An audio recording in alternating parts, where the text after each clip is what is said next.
Hello বন্ধুগণ, কেমন আছেন সবাই? আশা করি ভালো আছেন। আমিও ভালো আছি। নতুন একটা দিনে নতুন একটা ব্লগে সবাইকে স্বাগতম। আশা করি ব্লগটা ভালো লাগবে। ভালো লাগলে লাইক, কমেন্ট, শেয়ার দিয়ে আমার পাশে থাকবেন। আমার মা, 2 পিসি আর উনি হলো এক বড় মা, 4 জনে মিলে গল্পগুজব করছিল। রাজ্যের কথা বলছিল, তাদের অনেক আগের কথা, যে কে কীরকম ছিল, কোন অবস্থায় ছিল, এই জায়গার পরিবেশ কেমন ছিল, কিভাবে দিন কাটিয়েছিল, এগুলো নিয়ে গল্পগুজব করছে। আমি একটু দাঁড়িয়ে দাঁড়িয়ে শুনছিলাম। যাই হোক, আমি আবার চলে আসলাম ঘরে। ঘরে আসার পরে দেখি যে আমার ছেলে আর এটা হলো আমার ভাতিজা, দুইজনে মিলে গল্পগুজব করছে, পড়াশোনা করছে, মস্তি মজা করছে।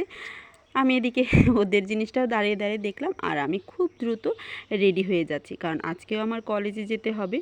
যার ফলে আমি তাড়াতাড়ি রেডি হয়ে, ওরা গল্পগুজব করতে করতে আমি এই ফাঁকে বের হয়ে গেছি, কারণ এই ফাঁকে যদি বের না হই, আমার ছেলে আমাকে একদম বের হতে দিবে না। ও আমার সাথে যাওয়ার জন্য কান্নাকাটি করবে।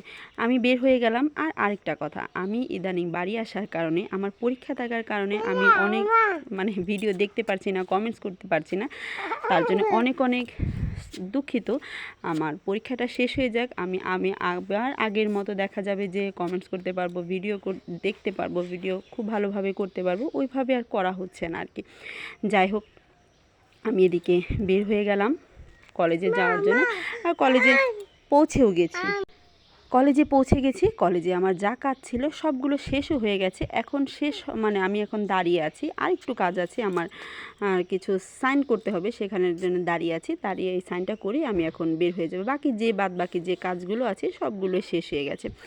যাই হোক, দাঁড়িয়ে আছি, আর কখন বাসায় যাব আমি চিন্তা করছি। অনেক বেলা হয়ে গেছে, আমি এখানেই দাঁড়িয়ে আছি। আমার তখন 2:30 বাজে। এখনও পর্যন্ত কাজটা শেষ করতে পারিনি। কাজ শেষ হয়ে গেছে। কাজ শেষ করতে করতে আমার 3টা বেজে গেছে। এখন বাসার উদ্দেশ্যে যাচ্ছি আর কি, যে বাড়িতে যাব। যেতে যেতে তো আমার 4টা, 4:30টার মতো বেজে যাবে। আর এদিকে তো আমি কয়েকবার ফোন দিয়ে ফেলেছি যে ছেলে কী অবস্থায় আছে, কি করছে, খেয়েছে কিনা, ঘুমাচ্ছে কিনা। ওর খবর নিলাম। ও খাওয়া দাওয়া করে ঘুমিয়ে আছে এখনও পর্যন্ত। হয়তো বা আমি যাওয়ার আগ মুহূর্তে উঠে যাবে আর কি। আর প্রচুর পরিমাণ ক্ষুধা লেগেছে, কারণ যেহেতু 3টার মতো বেজে গেছে। এদিকে আমি 10 টাকার ঝালমুড়ি কিনে নিলাম। খুব বেশি কিনলাম না, কারণ বাসায় যেতে 1 ঘন্টার মতো সময় লাগবে। এর ফাঁকে এতটুকু খেয়ে নিলেই হয়ে যাবে। বাসায় যাচ্ছি, বাসার সামনে নেমে গেছি সিএনজিতে। তারপরে মেজো বোন ফোন দিল। আজকে আবার মেজো বোন আসছে, আমরা এসেছি বলে ও আসছে। আর ও যে মেডিকেল পাশ করেছে, ডক্টর হয়ে গেছে, এর কারণে এখনও পর্যন্ত আমাদের বাড়িতে মিষ্টি খাওয়ানো হয়নি। ও ফোন করে বলল যে তুই মিষ্টি কিনে রাখ, আমি এদিকে এসে একসাথে দুজন যাব। এই যে দেখুন, বোন আমার এসে পড়লো। আমি মিষ্টি কিনে দাঁড়িয়েছিলাম, খুব বেশি দাঁড়াইনি, ওই দাঁড়িয়েছিল। তারপরে ও আসলো। এখন আমরা মিষ্টি নিয়ে বাড়ির দিকে যাচ্ছি আর কি। এই যে বোন দেখুন, আপন মনে হাঁটছে, আমিও আস্তে আস্তে হাঁটছি, হেঁটে হেঁটে এখন বাড়ির দিকে যাচ্ছি। ও ডক্টর হওয়ার পরে এখনও পর্যন্ত প্রথমে মা বলেছিল যে মা মিষ্টি কিনে খাওয়াবো, কিন্তু ও বলল যে না, আমি তোমাদের কিনে খাওয়ানোর প্রয়োজন নয়, আমি যখন বাড়িতে যাব তখন আমি মিষ্টি কিনে নিয়ে যাব। তাই ওইভাবে আর খাওয়ানো হয়নি। ও যাচ্ছে, আর এখন তাই মিষ্টিগুলো কিনে নিয়ে এখন যাচ্ছে আর কি।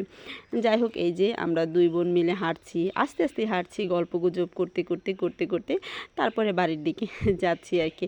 অনেক দিন পরে দেখা হলো, যার ফলে আসলে কি, অনেক দিন পর আর কিছুদিন পর 2 বোন একসাথে থাকলে হয় কি, গল্প করার শেষ থাকে না। যাই হোক, বাড়িতে পৌঁছে গেছি। আর বাড়িতে পৌঁছে দেখি যে ছেলেকে আমার মা মিষ্টি খাওয়াচ্ছে। বাসায় বাড়িতে যে মিষ্টিগুলো ছিল ওই খেতে চেয়েছিল, তার জন্য মা ওকে বসে বসে মিষ্টি খাওয়াচ্ছে। আর ও তো ওর মামামকে দেখে খুব খুশি, দেখুন কিভাবে হাসছে।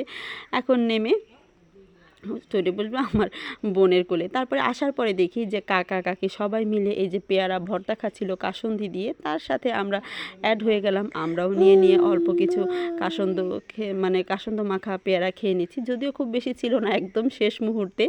তারপরে কি, এই যে দেখুন ভাত, একদম পিসি বলল যে এই গামলার মধ্যে অল্প কয়টা ভাত আছে, তুই খেয়ে নে। তাই গামলার মধ্যেই পিসি বেড়ে দিল খাবার জন্য। এখানে ছিল হলো ভর্তা, আর আলু ভর্তা, আর হলো বাঁধাকপি ভাজি। যাই হোক, খাওয়া দাওয়া শেষ। তারপরে পিসি কেটে নিল এই যে একটা তরমুজ। এই তরমুজটা এখন আমরা, আর কালকে এনেছিলাম আসার সময় প্রচুর পরিমাণ মিষ্টি ছিল, 2টা তরমুজ এনেছি, এত পরিমাণ মিষ্টি ছিল সেটা বলার মতো। আর এই যে এখন হলো খাবার দাবার, বিকেলে মানে রাতের বেলা যে কি খাবার দাবার খাবে সেই খাবার দাবার। মা এখানে লাউ কেটে নিয়েছে, আর এখন হলো ঝিঙ্গে কাটছে মা। ঝিঙ্গে দিয়ে একটা তরকারি হবে, তারপরে লাউ দিয়ে একটা তরকারি হবে। মা এখানে ঝিঙ্গে ছোটো মানে ছোলাচ্ছে, ছুলিয়ে ছুলিয়ে টুকরো টুকরো করে দেখুন রেখে দিচ্ছে। এইটা হবে, একটা হবে ঝিঙ্গে দিয়ে হবে নিরামিষ তরকারি, আর লাউ দিয়ে হবে হলো বোয়াল মাছের তরকারি। এই রান্নাবান্না। আর হলো মা আর কিছুক্ষণ পরে কী যে কাটবে সেটা বুঝতে পারছি না। কাকি বললো যে 2-3 রকমের রান্না করবে। আর এদিকে দেখে নিলাম কেটে নিচ্ছে হলো করলা ছিল, দেখুন একটা করলা পেকে গেছে। এখন কাকি বললো যে সাথে করলা ভাজি। আসলে ভাজি দিয়ে প্রথম খেয়ে তরকারি দিয়ে খেতে ভালো লাগে, যার ফলে মানুষ অনেক 2-3 পদের রান্না না করলে হবে না, তাই এখানে মা করলাগুলোও কেটে দিচ্ছে। আর এই যে সকালবেলা কেটে রেখেছিল এই যে কচু, এই কচু দিয়ে কি রান্না করা হবে এটা আমি সঠিক বলতে পারছি না। রান্না করার পরে বা রান্না করার আগ মুহূর্তে বোঝা যাবে যে কি রান্না করবে। এটা আমার কাকাতো বোন এনে কেটে রেখে দিয়েছে, সকালবেলায় কেটে রেখে দিয়েছিল, এখন রান্না করবে আর কি। এই যে মরিচ, দেখুন মরিচগুলো দেখেই মনে হচ্ছে যে অনেক পরিমাণ ঝাল হবে। এই মরিচগুলো এখন তরকারির জন্য কেটে নেবে। আর এই যে দেখুন এই যে কচুগুলো ছিল, কচুগুলোকে এরকম চাক চাক করে কেটে নিয়েছে, এভাবেই নাকি ভাজবে। আমার খেয়েছি বলে মনে হয় না, মনে হয় আজকে প্রথম খাবো। যাই হোক, খেয়ে দেখবো যে কেমন লাগে। আর এগুলো ভাজবে হলো পেঁয়াজ দিয়ে। এই যে পেঁয়াজ, মরিচ কেটে নিচ্ছে, কচুগুলো ভাজবে আর কি পেঁয়াজ দিয়ে। এর জন্য পেঁয়াজ মরিচ দুইটাই কেটে নিল। কাকি এদিকে ভাত বসিয়ে দিয়েছে। ভাত অলরেডি হয়ে গেছে। আমাদের বাড়িতে আবার মার গালা ছাড়া ভাত রান্না করে, যার ফলে মার গালতে হয় না। ওরা কিভাবে বুঝে আমি বুঝি না, আমি তো একদমই পারি না। যাই হোক, রান্নাবান্না শেষ হয়ে গেছে। এই যে বোয়াল মাছ দিয়ে লাউয়ের তরকারি, দেখতেও খুব ভালো হয়েছে, খেতেও খুব ভালো হয়েছিল। আর এই যে কচু ভাজা, পেঁয়াজ দিয়ে একদম চাকচাক করে ভেজেছে।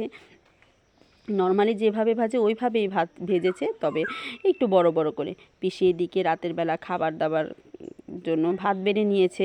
এখন আমরা সবাই একসাথে বসবো, বসে খেয়ে নেব। প্রথমে পিষি দিয়ে দিল হলো এই যে কচু শাকগুলো।